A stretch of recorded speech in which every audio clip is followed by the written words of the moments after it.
이번 일본 동북부 지역의 대지진 참사는 우상 숭배와 무신론 그리고 물질주의로 나간 데에 대한 하나님의 경고라고 말한 여의도 순복음교회 조영규 목사님의 인터뷰 내용과 일본이 우상과 일왕을 섬긴 죄에 하나님이 요것 봐라 하고 흔드는 것이라고 강남교회 김성광 목사님의 말이 사회적인 공분을 샀습니다. 2004년 서남아시아 쓰나미 때에도 금난교회 김홍도 목사님도 비슷한 말을 해서 당시 많은 사람들의 비판을 들어야 했습니다. 내가 그런 말을 하면 우리 교회에서만 파장이 있다가 말겠지만 개신교 지도자로 통하는 대형교회 목사님들의 말이기 때문에 사회적인 파장은 매우 컸습니다. 교회 여러분은 이 목사님들의 말이나 설교 내용에 대해서 어떻게 생각하십니까? 또 그 말, 그 설교에 대해 강하게 비판하는 사람들의 의견에 대해서는 어떻게 생각하십니까? 연일 계속되는 일본 대재앙 참사 보도를 보면서 그 처참한 광경에 충격을 받지 않을 수 없습니다. 지진이 15m 이상의 쓰나미를 일으켜서 수많은 사람이 죽고 다치고 그리고 재산과 삶의 터전이 송두리째 사라졌습니다. 겨우 목숨을 구한 이들도 날씨와 식량과 식수의 부족 그리고 추위와 싸우고 있습니다. 뿐만 아니라 지진과 쓰나미로 인해서 원자력 발전소에 타격을 주어서 핵물질 오염과 피해의 공포 속에 전 세계가 두려워하고 있습니다. 우리는 이런 고난과 고통을 겪게 되면 왜 이런 일이 생긴 것일까라는 강한 의문을 갖습니다. 무엇 때문일까? 하나님께서는 왜 인간에게 이런 고통을 주시는 것일까라고 묻게 됩니다. 그 질문에 대한 대답으로 죄 때문에 벌을 받은 것이라는 쉽고 단순한 결론을 내리기도 합니다. 누가복음 13장 1절 이하에 보면 이와 비슷한 질문을 하는 내용이 나옵니다. 예수님께 몇몇 사람들이 와서 빌라도가 예배를 드리러 온 갈릴리 사람들을 죽여서 그 피를 제단 제물의 피에 섞은 일에 대해서 예수님께 전했습니다. 이 이야기가 무슨 이야기냐면 당시 총독이었던 빌라도에 의해서 갈릴리 사람들이 살해를 당한 것입니다. 빌라도는 AD 26년부터 36년까지 유다 지방을 다스린 로마 총독이죠. 냉혹한 사람인 이 빌라도는 유대인들을 굉장히 경멸했습니다. 그 로마 제국의 변방인 이 이스라엘 유대 땅에 와서 총독을 하고 있는 자기 자존심이 상했는지도 모르죠. 또 변방에 떨어져서 자기가 무슨 더 진급을 할 수 있는 그런 어떤 여건이 안 된 것 때문에 더 괴로웠는지도 모릅니다. 그는 수로를 건설하기 위해서 성전 금고의 돈을 강제로 가져가기도 했고 황제상을 예루살렘 성 안으로 가지고 들어오므로 유대인들을 모욕하기도 했습니다. 갈릴리가 빌라도의 관할 구역은 아니었지만 일부 갈릴리 사람들이 예루살렘에 들어와서 방문을 할 때 그 빌라도가 그들을 살해한 것입니다. 이 사람들이 반역을 모의하고 있다는 어떤 첩보를 듣고 그들을 죽였을 가능성도 있습니다. 바로 이 사건을 전해 들은 예수님은 이 사건을 이 세상에서 당하는 고난과 악에 대한 교훈의 소재로 활용하셨습니다. 유대교 신학은 개인의 고난은 자신의 죄 때문이라고 주장을 합니다. 그래서 유대인들은 빌라도의 지시에 의해서 살해당한 이 갈릴리 사람들이 모든 갈릴리 사람들보다 더 죄가 있다는 것이 증명되었다고 생각을 한 거죠. 예수님께서는 이런 인간의 고통과 재난은 죄의 형벌이라는 인과응보적인 관념이 꽉 찬 사람들에게 이제 말씀하셨습니다. 내가 너희에게 말한다. 빌라도에게 죽은 갈릴리 사람들이 갈릴리 사람 중에 가장 죄가 많아서 그렇게 된 줄 아느냐? 망대가 무너져서 죽은 18명의 사람이 예루살렘 중에서 가장 죄가 많아서 그렇게 된 줄 아느냐? 아니다. 너희도 만일 회개치 아니하면 다 이와 같이 망하리라. 남의 사건이 아니다. 너희에게도 연관된 것임을 알아라. 그런 뜻의 말씀을 하셨습니다. 그 당시 사람들은 그토록 끔찍한 일을 당한 사람들이 특별히 하나님의 심판을 받았기 때문이 아닌지 궁금했습니다. 그러나 예수님은 정작 궁금해하는 그들에게 그들 자신이 아직 하나님의 심판 아래 있는 것은 아닌지 심각하게 생각해 보라고 말씀하셨습니다. 그러니까 예수님께 있어서는 그 고통과 재난의 문제가 누가 왜 어떻게 죽었느냐의 문제가 아니라 하나님 앞에 지금 어떻게 서 있느냐, 하나님 앞에 어떤 모습으로 살아가고 있느냐에 대한 문제였던 것입니다. 예수님께서는 사람의 악한 의도에 의해 당한 고난과 고통이든지 재난이든지 우연이 아니면 자연적인 원인에 의해서 당하는 고통과 재난이든지 그것을 당하는 사람들이 죄가 많아서 당하는 것이라고 생각지 말고 그 고통과 재난을 당하는 사람들을 목격하는 사람들에게 회개하라고 말씀하셨습니다. 예수님께서는 인간 세상의 질병이나 고통, 재난과 불행을 단순히 죄악에 대한 징벌로 단죄하지 않으셨습니다. 물론 질병에 걸린 사람들을 고쳐주시면서 내 병이 나았다라는 말씀 대신에 내 죄가 사하였다라고 말씀하시므로 질병의 원인이 죄가 한 원인이 될 수 있음을 말씀하신 적도 있습니다. 그런데 요한복음 9장에 보면 날 때부터 맹인된 사람에 대해서 제자들이 예수님께 물었습니다. 이 사람이 이렇게 된 것이 자기의 죄 때문입니까? 아니면 부모의 죄 때문입니까? 예수님께서 대답하셨습니다. 자기의 죄 때문도 아니고 부모의 죄 때문도 아니다. 그에게서 하나님께서 하시고자 하시는 일을 나타내기 위함이니라 라고 말씀하셨습니다. 예수님께서는 누구의 죄 때문인지를 밝히는 것보다 날 때부터 맹인이라는 고통 속에서 살고 있는 이 사람을 통해서 하나님이 어떤 일을 하시는지를 봐라, 그렇게 말씀하신 거죠. 예수님은 인간의 고통과 싸우기 위해서 이 땅에 오셨습니다. 슬픔과 고통을 당하는 사람들을 불쌍히 여기셨습니다. 고통을 주는 세력, 고통의 배후 세력인 사탄에 대해서 통분히 여기셨습니다. 그리고 우리가 짊어져야 할 고통을 대신 짊어지고 십자가에 죽으셨습니다. 그러므로 우리는 조심해야 합니다. 누가 고통과 고난을 당하고 있다면 죄 때문에 하나님께 징계를 당하는 것은 아닌가 하고 혼자 속으로 추측해 볼 수는 있으나 함부로 죄 때문에 벌을 받는 것이라고 단죄하고 정죄해서는 안 됩니다. 왜냐하면 죄 때문일 수도 있고 또 다른 이유일 수 있기 때문인 것입니다. 우리는 왜 이런 고통이 오게 되었을까? 왜 하나님께서 우리에게 이런 고통을 겪게 하실까?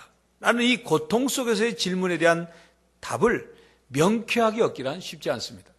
왜냐하면 인간이 겪는 고통과 고난의 원인은 매우 다양하고 또 고통과 재난 속에 담긴 하나님의 뜻은 깊고 오묘하며 그리고 쉽게 판단할 수 없기 때문입니다. 하나님의 능력과 광대하심은 우리의 차원을 뛰어넘기 때문에 아직 그리고 이 세상의 모든 일이 다 끝나지 않았기 때문에 이 모든 일들이 무엇 때문인지 어떤 목적인지를 깨닫는 것 쉽지 않습니다.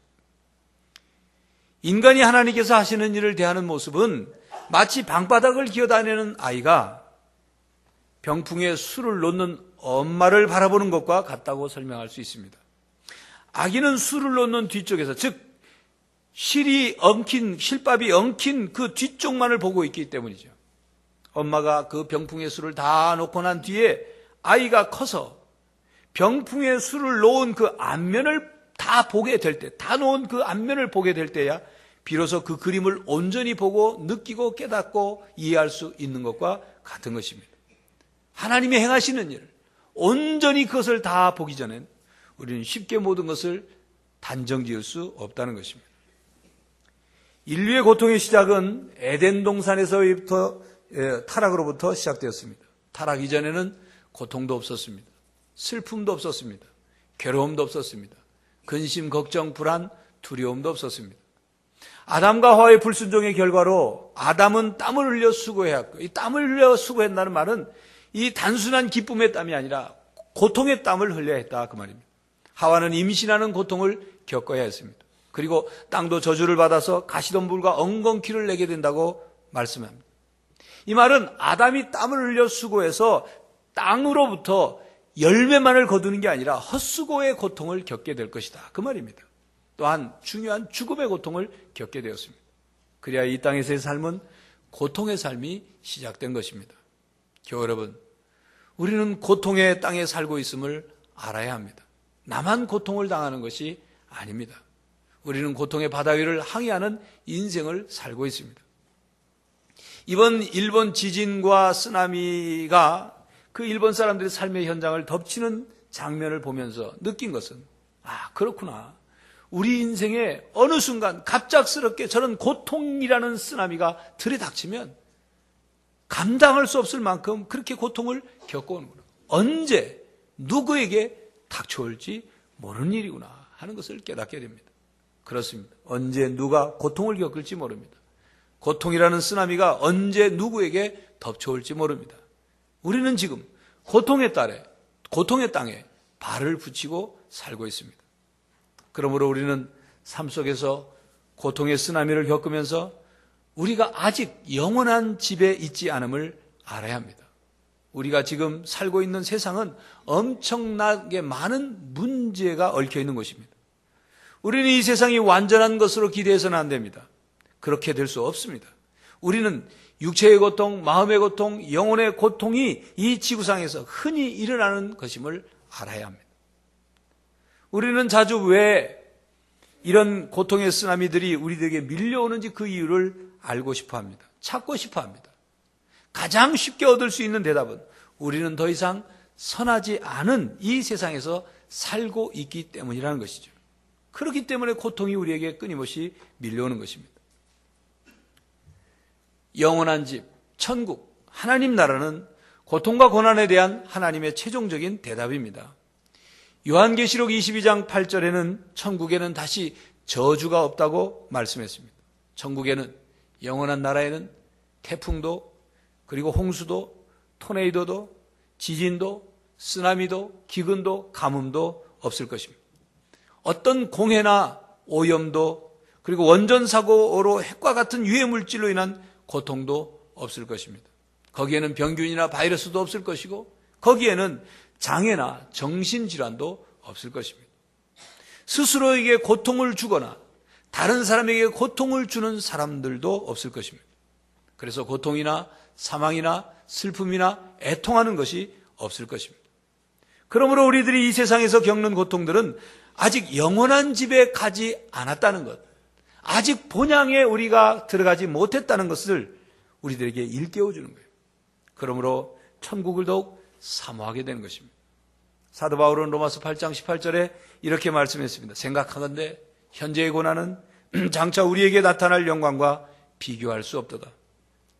고린도후서 4장 17절 18절, 우리가 잠시 받는 환난에 경한 것이 지극히 크고 영원한 영광에 중한 것을 우리에게 이루게 함이니 우리가 주목하는 것은 보이는 것이 아니요 보이지 않는 것이니 보이는 것은 잠깐이요 보이지 않는 것은 영원함이니라.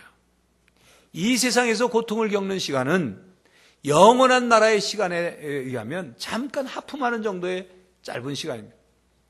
잠깐 눈 깜짝하는 정도의 시간일 뿐입니다. 이 세상에서의 고통은 지금은 힘들지만 영원한 나라에 가면 고통은 사라집니다. 또한 천국에서의 기쁨으로 인해서 이 땅에서의 고통은 잊혀질 것입니다.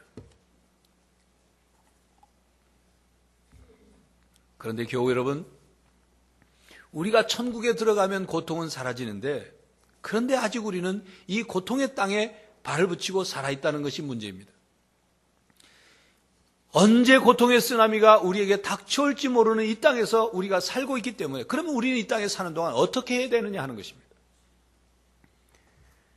여러분, 우리는 먼저 인생의 고통 중에 우리가 없앨 수 없는 고통과 없앨 수 있는 고통이 있음을 알아야 합니다.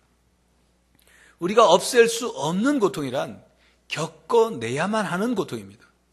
예를 들어서 산모에 해산하는 고통, 희생의 고통, 이별하는 고통, 죽음의 고통, 이런 고통들입니다.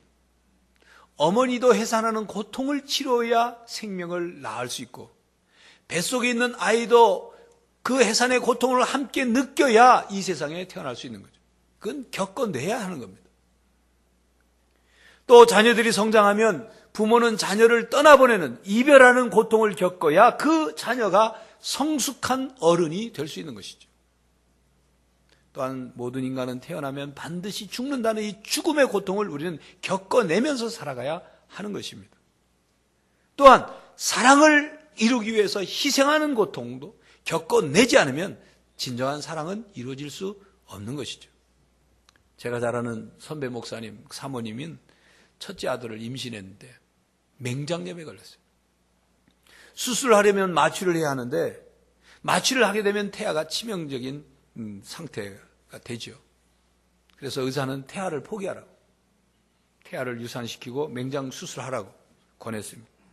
그 사모님은 마취하지 않고 그냥 수술하기로 결정을 했습니다.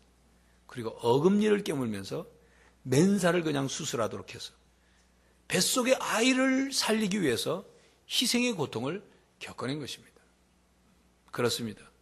우리가 겪어내야 하는 고통이라면 이 고통을 왜 겪어야 하는지 목적을 분명히 알고 겪어내야 하는 것입니다. 만약 우리가 고통의 쓰나미를 겪어내야 할 때 우리가 겪어내야 할 고통을 밀어내고 거부한다면 그것은 곧 우리 자신이 피조물이라는 사실을 거부하는 것이고 인간이라는 사실을 거부하는 것이고 인간이 되어 가야 하는 것을 거절하는 것이 된다는 것을 알아야 합니다. 더 나아가서 우리 인생이 고통의 바다를 항해하는 것과 같다고 바르게 알고 있다면 고통을 느끼는 것을 훨씬 줄일 수가 있죠. 이겨낼 수가 있습니다. 여러분, 우리가 없앨 수 있는 고통이 있습니다. 오늘 본문 말씀에 말세에 고통하는 때가 이른다고 경고하고 있죠. 그 고통은 사람들이 자기를 사랑하며 돈을 사랑하며 자랑하며 교만하며 비방하며 부모를 거역하며 감사하지 아니하며 거룩하지 아니하며 무정하며 원통함을 풀지 아니하며 모함하며 절제하지 못하며 사나우며 선한 것을 좋아하지 아니하며 배신하며 조급하며 자만하며 쾌락을 사랑하기를 하나님 사랑보다 더 하는 모습이 말세의 때에 나타날 것이라고 말씀한 겁니다. 이 말세의 때에 나타나는 이 모든 것들을 통해서 고통하는 때가 이르는 것입니다. 이 모든 지금 읽어드린 이 말씀의 내용들이 서로 고통을 주고받으면서 살아가는 원인이 되는 거예요. 고통하는 때를 만드는 것들입니다. 이 말씀을 반대로 말하면 우리가 말세에 나타낼 우리의 잘못된 삶의 모습을 바꿔나가면, 고쳐나가면 말세에 고통하는 우리 고통, 우리가 느끼는 고통, 주는 고통을 줄일 수 있다. 없앨 수 있다. 사실 천재지변으로 인한 고통보다 인간 서로 간의 이기심과 무관심 그리고 악한 의도에 의해서 빚어지는 고통이 더 참기 어렵다는 사실을 잘 알지 않습니까? 불치병으로 자식이 죽었을 때 그 겪는 고통, 슬픔, 그것을 이겨낸 부모도 그게 아니라 음주운전자에 의해서 억울하게 자식이 죽었을 때, 그리고 그 음주운전자가 자기가 잘못했다는 사실을 인정하지도 않고 음주운전을 죄라고 생각지도 않고 있을 때 그 고통과 슬픔은 더한 것입니다. 그러므로 우리가 서로를 나에게, 자신에게, 다른 사람에게 고통을 주고 받는 그 모든 것을 줄일 수 있고 없앨 수 있는 것들을 없애야 하는 것입니다. 교회 여러분, 자신에게 서로에게 고통을 주는 삶을 바꿔나가는 삶을 사시기를 바랍니다. 서로에게 고통을 덜어주는 삶을 살 수 있기를 간절히 바랍니다. 고통과 고난을 어떤 자세로 맞았느냐에 따라서 그 사람의 인생의 내용과 결과가 달라집니다. 지난주에는 배우 배한성 씨의 인생 이야기와 가수 남진 씨의 인생 이야기를 들을 기회가 있었습니다. 그런데 배한성 씨는 자신이 어렸을 때 가난했답니다. 근데 어렸을 때 가난했던 것이 지금 그것이 자기에게 얼마나 큰 도움이 됐는지 그것에 감사한다 그랬습니다. 또 남진 씨도 가수로 데뷔한 후에 많은 어려움이 있었는데 그 고난이 있었기 때문에 오늘 자기가 이런 자리에 자기 오늘 모습이 될 수 있었다고 감사를 했습니다. 여러분, 대중들 앞에 나와서 자신의 과거를 말하면서 자신에게 있었던 가난, 고통, 고난, 바로 그것이 있었기 때문에 자신이 오늘 이 자리에 있게 되었다고 말하면서 그 가난과 고통과 고난을 감사하고 있는 사람은 다 성공하고 행복한 사람들, 승리한 사람들이에요. 그러나 그 고난과 고통에 대해서 괴로워하고 불평하고 그 고난에 짓눌려서 포기한 사람들은 인생을 어둡게 살고 있거나 아니면 인생을 포기하여 자살했거나 이 세상에서 밝고 승리한 모습으로 찾아볼 수 없게 된 사람들이 그렇게 살고 있는 것입니다. 성 어거스틴은 더 시티 오브 갓이라는 하나님의 도성이라는 책에서 다음과 같은 말을 했습니다. 고통이란 동일한 것이다. 누구에게나 고통이란 있고 고통은 동일한 것이로되 고통을 당하는 사람은 동일하지 않다. 악한 사람은 고통 속에서 하나님을 비방하고 원망하고 모독하지만 선한 사람은 고통을 통해서 하나님을 찾고 하나님을 알고 마침내 하나님을 찬양한다. 모든 사람이 무슨 고난을 당하느냐가 중요하지 않다. 어떤 자세로 고난을 당하느냐에 따라서 결과가 달라지고 고난의 의미도 달라지는 것이다. 똑같은 미풍이 불지만, 똑같은 바람이 불지만 오물은 더러운 냄새를 풍기고 거룩한 기름은 향기로운 냄새를 풍긴다. 이렇게 말했습니다. 교회 여러분, 여러분은 고통을 겪게 될 때, 고통의 쓰나미가 닥쳐올 때 어떤 자세로 그것을 맞기를 원하십니까? 우리 인생에 고통의 쓰나미가 온다는 사실을 우리는 받아들이고 고통의 훈련과 연단이 있어야 합니다. 고통을 피하려고만 하고 고통을 고통스러운 것으로, 고통을 다시는 기억하고 싶지 않은 고통으로만 여겨서 고통을 통해서 교훈과 훈련을 받지 못한 사람은 다음에 닥쳐오는 고통의 쓰나미를 만날 때 아무런 대책 없이 당할 수밖에 없습니다. 준비가 되어 있지 않기 때문이죠. 훈련이 되어 있지 않기 때문에, 연단이 되어 있지 않기 때문입니다. 이런 면에서 우리는 일본 사람들에게 배워할 점이 있습니다. 이번 일본 대재앙을 겪는 일본 국민들의 시민의식에 대해서 세계 사람들이 놀랐습니다. 지난 2005년 미국을 강타한 그 허리케인 카트리나에 상처를 입은 미국인들은 피해 지역에서 발생한 약탈과 방화와 총격전과 성폭력, 무법과 혼란의 인간 행위에 또다시 상처를 받은 거예요. 인간이 어떻게 저럴 수 있을까? 그런데 일본 국민들은 얼마나 침착한지, 부서진 슈퍼마켓에 있는 물건을 훔쳐가거나 약탈해가는 강도짓은 일어나지 않았습니다. 그리고 식수를 배급받는 과정에서, 급식을 받는 과정에서 새치기를 하거나 약탈하는 행위는 일어나지 않았습니다. 수백 명이 차례로 줄을 서서 자신의 차례를 기다렸어요. 일부 사고 지역, 피해 지역에 남아있는 신호등에서 파란불이 들어올 때까지 기다렸다가, 차가 아무것도 지나가지 않는데 기다렸다가 건너는 모습도 보도되었습니다. 이런 일본인들의 성숙한 시민의식에 대해서 전문가들은 분석하기를, 첫째로 질서의식과 훈련에 있었다. 일본인들은 혼란에 직면했을 때 덩달아 혼란에 빠지는 것보다 질서를 지키는 게 전체로서 큰 이득이 된다는 것을 어렸을 때 보육원에서부터 배웠다는 거죠. 남에게 폐를 끼치지 말도록 교육을 받은 거예요. 줄을 서는데 흐트러지면 결국 자신이 손해를 안 져. 질서를 지키는 것이 결국 자신에게 이득된다는 것을 어렸을 때부터 배우고 몸으로 체험한 것이죠. 또한 그들은 지진과 태풍과 같은 재해가 자주 일어나니까 상시적인 재해 대비 훈련이 높은 시민의식을 갖게 했다는 것입니다. 그들은 우리나라와 비교할 수 없을 정도로 태풍과 지진이 자주 일어납니다. 화산 폭발 위험에 대비해서 그들은 이런 재해 대비 훈련을, 교육을 많이 받아왔습니다. 쓰나미 경보 시스템도 우리보다 훨씬 빠르고 잘 되어 있습니다. 대피 요령도 훨씬 잘 알고 있고 훈련되어 있습니다. 그들은 고통과 재난에 훈련이 되어 있었던 것입니다. 그렇습니다. 우리가 배워야 할 점입니다. 또한 우리의 신앙생활에도, 우리 인생살이에도 그들을 통해서 깨닫고 배워야 할 점이 바로 이 점입니다.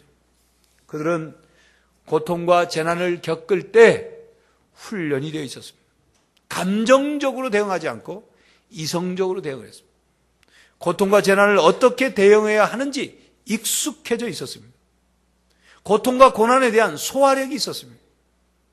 어떤 음식을 먹고서 그것을 소화시키지 못해서 불편함, 위염이 있든지 위무력증이든지 위장장애가 있든지 그런 사람들은 소화를 시키지 못해요. 우리 인생에 있어서도 고통이 들이닥칠 때 소화할 수 있는 소화력을 키워야 돼요. 고통의 쓰나미가 넘쳐와서 그 고통을 삼켜내야 하는 때 소화시키지 못해서 밤낮으로 꺽꺽거리고 괴로워하고 있다면 자기만 괴로운 거예요. 고통을 삼켜야 한다면 소화시킬 수 있는 소화력을 키워야 하는 것입니다. 일본 소식 뉴스를 보니까 며칠 전에 90 몇 세 된 할아버지가 옥상 위로 올라갔다가 대피했다가 부축을 받아 내려오면서 땅에다 발을 디디면서 하는 얘기가 자기가 칠레 쓰나미 때도 견뎌서 다시 일어났다. 그러니 다시 일어납시다. 이런 말을 하더군요. 그야말로 맵집이 있는 분이에요. 고통과 고난에 대한 맵집이 생긴 분이에요. 여러분 맵집이라는 말 알죠? 매를 견뎌내는 힘. 그 맵집이라고 그러죠. 복싱 선수나 격투기 선수들은 이 맵집을 키우기 위해서 맞는 훈련을 합니다. 그 맵집을 키우는 거예요. 고통을 견뎌내는 힘을 키우는 거죠. 우리 인생이 고통의 바다라고 한다면, 그래서 어차피 고통의 쓰나미를 겪어야 한다면 고통에 대한 맵집을 키워서 강해져야 되지 않겠느냐 그 말입니다. 여러분 고통에 대해서 저항력과 면역력을 키워야 합니다. 그래서 웬만한 것에는 항체가 생길 수 있어야 합니다. 그거 내가 전에 겪어봤는데 이렇게 하니까 견딜만 해. 그 고통은 이렇게 하면 견뎌낼 수 있어. 이겨낼 수 있어. 신앙 안에서도 고통에 대한 저항력과 면역력을 키워야 합니다. 내가 지금 겪고 있는 이 고통에 대해서는 지난번 하나님이 이와 비슷한 때 하나님이 내 기도를 들어주셨고 날 도와주셨어. 날 위로해 주셨어. 그러니 내가 이 고난도 이길 수 있어.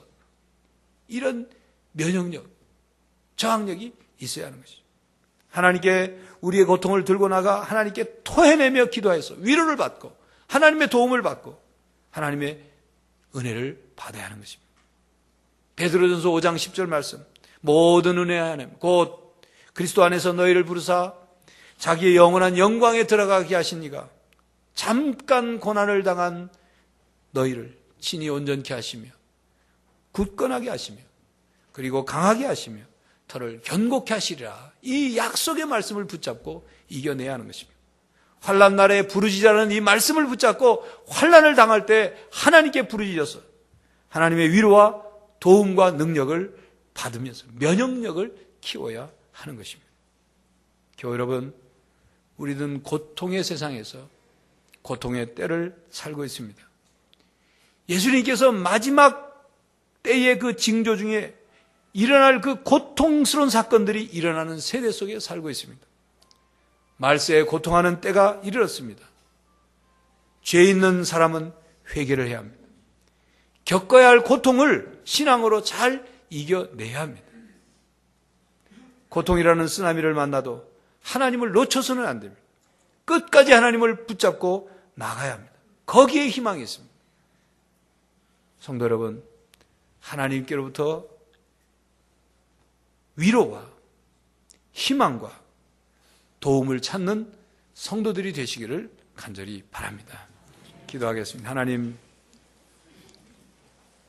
작고 큰 고통들이 우리들의 삶에 예고 없이 엄습하며 우리를 힘들게 하고 낙심하게 하고 지치게 할 때마다 하나님을 바라보게 하시고 이 고통의 땅, 이 고통의 바다 위에서 우리가 하나님으로부터 얻는 위로와 도움과 힘을 통하여 고통을 견뎌내고 이겨내고 극복하고 고통을 나누며 없애가는 저희들이 되게 하여 주시옵소서. 고통 가운데 슬픔 가운데 있는 이들을 위로할 줄 알게 하시고 또한 서로가 서로에게 고통을 주지 않고 고통을 이겨낼 수 있도록 함께 기도하며 함께 힘을 모아 서로 고통을 극복해가는 하나님의 자녀들이 되게 하여 주시옵소서. 예수 그리스도의 이름으로 기도하옵나이다. 아멘.